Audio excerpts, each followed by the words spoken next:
VIP బస్సులు ఎందుకు ఇచ్చారు? విఐపి బస్సులు ఎందుకు ఇచ్చారండి?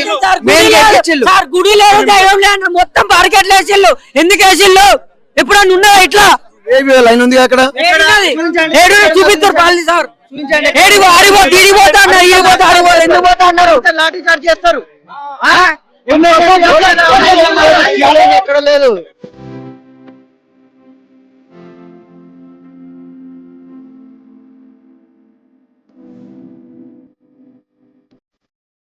ఇక్కడ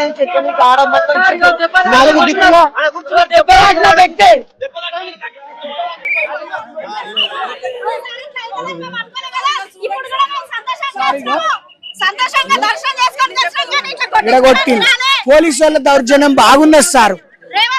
ఎప్పుడేమున్నాయో తెలియదు కానీ ఎన్నలేదు మా శివశక్తుల మీద దౌర్జన్యం ఎన్నలేదు సార్.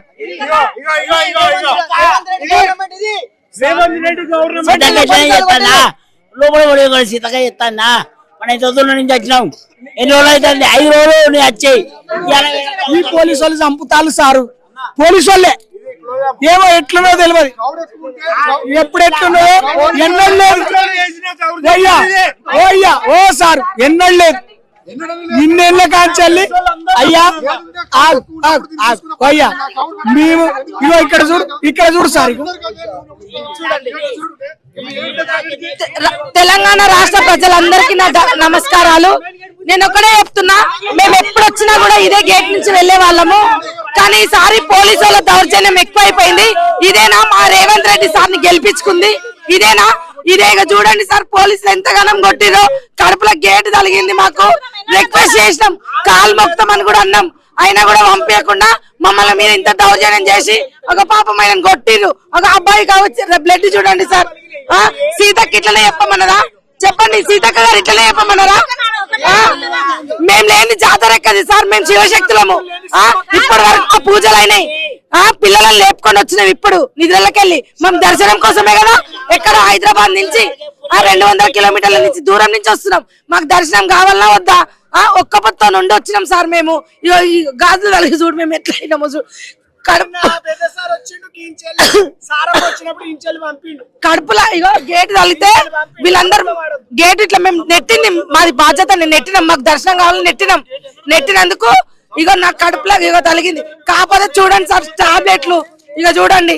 ఇగో మేము చూడండి సార్, టాబ్లెట్లు ఇంజక్షన్స్ వేయించుకొని వచ్చినాము.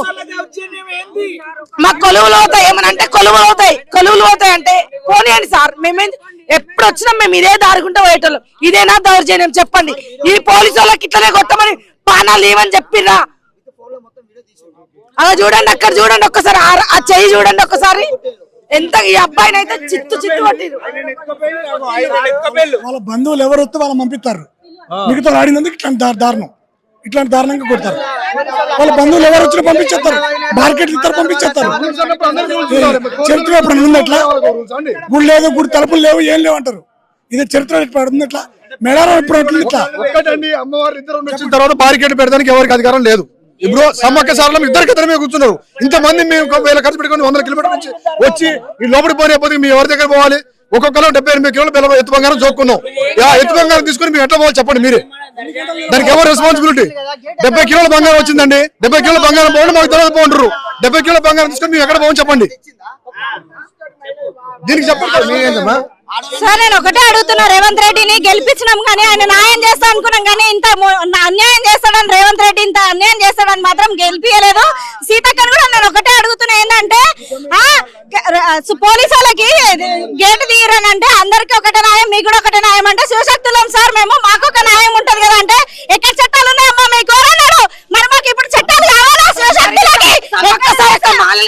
సమ్మక్క సారక్క మాలలేసుకోమన్నాడు కదా, ఎక్కడి నుంచి వచ్చిన సమ్మక్క సారక్క మాలలు మళ్ళీ ఇప్పుడు చట్టాలోనే అంటుండు శివశక్తులకి. మరి ఒక న్యాయం చేయరు సార్ అని అంటే శివశక్తులకి ఎక్కడ న్యాయాలని అంటుండు.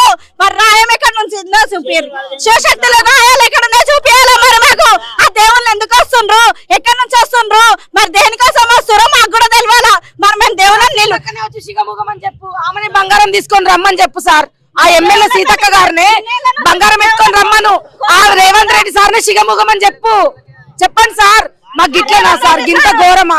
మేము ఒక్క పొద్దులుండి ఇప్పటి వరకు పూజలు చేసుకొని మా పిల్లలను తీసుకొని వచ్చిన అయినా లాఠీలతో కొట్టి మమ్మల్ని రక్తం చేసి చేసుకొని ఒక పొద్దుల మీద ఉండి గద్దలెక్కినాక ఒక పొద్దు ఇడుద్దామని చూస్తే ఈడికి వచ్చినాక ఇదేం రాజ్యం? చెప్పురు సార్, చెప్పురు. దేనికోసం ఉన్నారు అసలు? ఎవరి కోసం కట్టారు సార్ ఇది? ఈ ప్రజలు లేని, ఈ శివశక్తులు లేని ఎక్కడ ఈ గద్దలేడికాడ వచ్చినాయి? ఎక్కడి నుంచి వచ్చినాయి? చెప్పురు సార్, చెప్పురు. మరి న్యాయం కావాలా మాకు? అక్క రావాలా, సీతక్క రావాలా? భక్తులు మాత్రం వస్తున్న నేపథ్యంలో కూడా చాలా మంది ఇబ్బందులు పడుతున్నారు.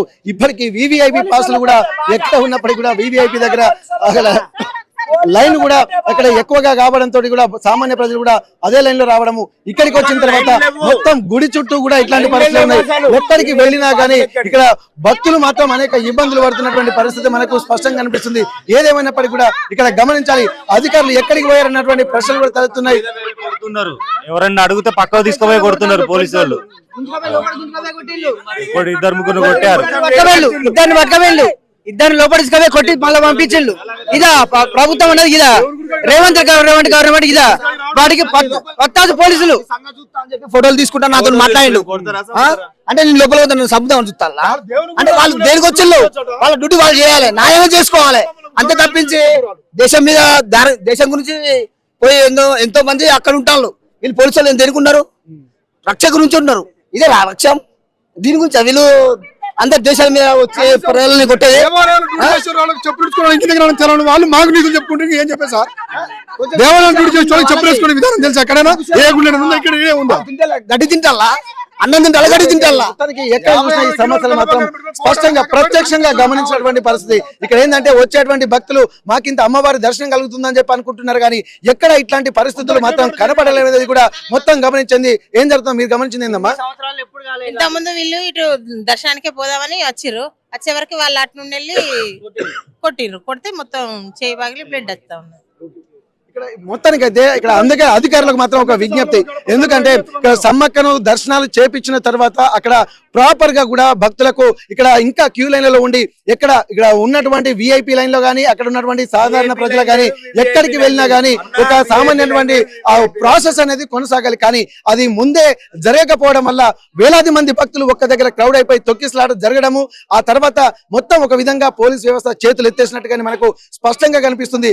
అందులో భాగంగానే ఇప్పుడున్నటువంటి ఇంతమంది బాధితులు, దాదాపు 100 మంది బాధితులు కూడా కనిపిస్తున్నటువంటి పరిస్థితి. ఇక్కడ ఎవరి కోసమో కాదు, అధికారులు మాత్రం ప్రాపర్ గా వ్యవహరించాల్సినటువంటి పరిస్థితి కనిపిస్తుంది. ఇక్కడ వారు ఖచ్చితంగా వాళ్ళు గమనించాలి, వాళ్ళు ఏం చేస్తున్నారు, వాళ్ళు ఎన్ని గంటలు డ్యూటీ చేస్తున్నారు అనేది కూడా స్పష్టంగా చూస్తే వాళ్ళు మాత్రం సెల్ఫ్ అసెస్మెంట్, సెల్ఫ్ అనాలిసిస్ చేసుకుంటే తప్ప ఈ సమస్యలకు కారణం ఏందనేది గమనించదు. ఎందుకంటే చీమ చిటుకుమన్న ప్రతి ఒక్క పాయింట్ కూడా మేము అబ్జర్వ్ చేస్తున్నామని చెప్పి అధికారులు చెప్తున్నారు, కానీ ఇక్కడ ఎక్కడ కూడా అటువంటి పరిస్థితులు లేవన్నది కూడా మనకు స్పష్టంగా కనిపిస్తున్నటువంటి పరిస్థితి మనకు కనిపిస్తుంది.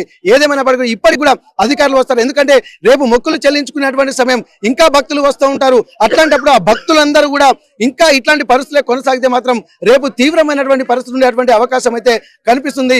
ఇది గమనించి రేపైనా సరే ఉదయం, ఇప్పటికే 5 అవుతుంది ఉదయం, ఆ తర్వాత 6 గంటలకే భక్తులు జంపన బాగులో స్నానాలు చేసి అమ్మవార్ల దర్శనం కోసం వస్తారు. ఇప్పుడు జరుగుతున్నటువంటి పరిస్థితి ఏ భక్తులకు కూడా ఇంకా తెలియదు, కానీ ఇక్కడ ఉన్నటువంటి బాధితులకు మాత్రమే తెలుసు.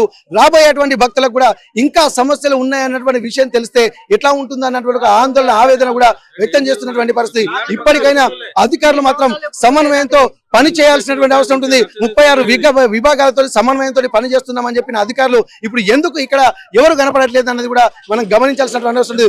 ఉన్నతాధికారులు మాత్రం దీనిపై తీవ్రంగా స్పందించాల్సినటువంటి అవసరం అయితే మనకు స్పష్టంగా కనిపిస్తుంది. మేడారం నుండి కెమెరా పర్సన్ వంశీతో Venkataratnam, RTV Warangal. Local to global news at your fingertips. మీ చేతిలో ఒక ఆయుధం.